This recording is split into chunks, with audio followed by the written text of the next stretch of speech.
Dalam sidang di Mahkamah Konstitusi Selasa kemarin, DPR dan pemerintah kompak memberikan sinyal setuju untuk mengubah batas minimal usia calon presiden dan calon wakil presiden yang diatur di Undang-Undang Pemilu dari 40 tahun menjadi 35 tahun.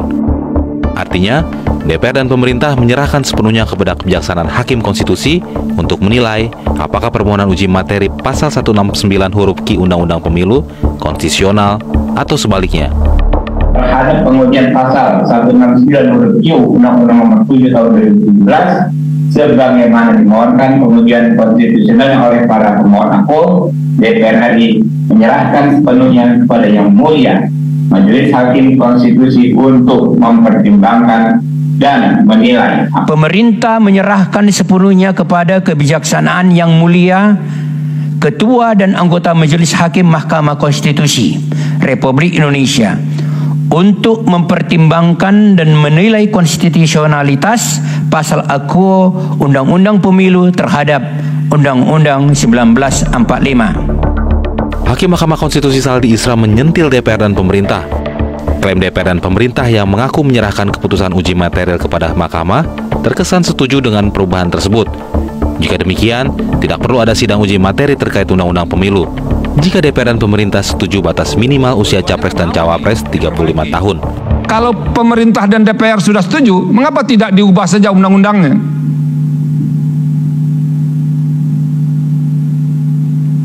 Jadi tidak perlu melempar isu ini, soal ini di Mahkamah Konstitusi untuk diselesaikan.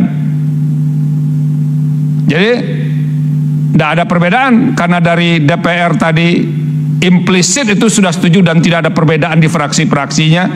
Kelihatannya pemerintah juga setuju, kan sederhana ini untuk mengubahnya, dibawa ke DPR saja, diubah undang-undang itu, pasal itu sendiri. Jadi tidak perlu dengan tangan Mahkamah Konstitusi. Uji materi ini bertalian dengan isu santernya putra sulung Presiden Joko Widodo Gibran Rakabuming Raka yang disiapkan untuk maju sebagai Cawapres. Pasalnya usia Gibran saat ini baru 36 tahun dan tidak memenuhi syarat sesuai aturan undang-undang.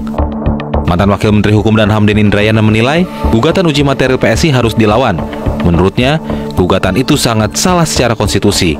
Denny menilai PSI bukan memperjuangkan hukum atau hak anak muda, melainkan memiliki intrik politik agar Gibran bisa bertanding di Pilpres.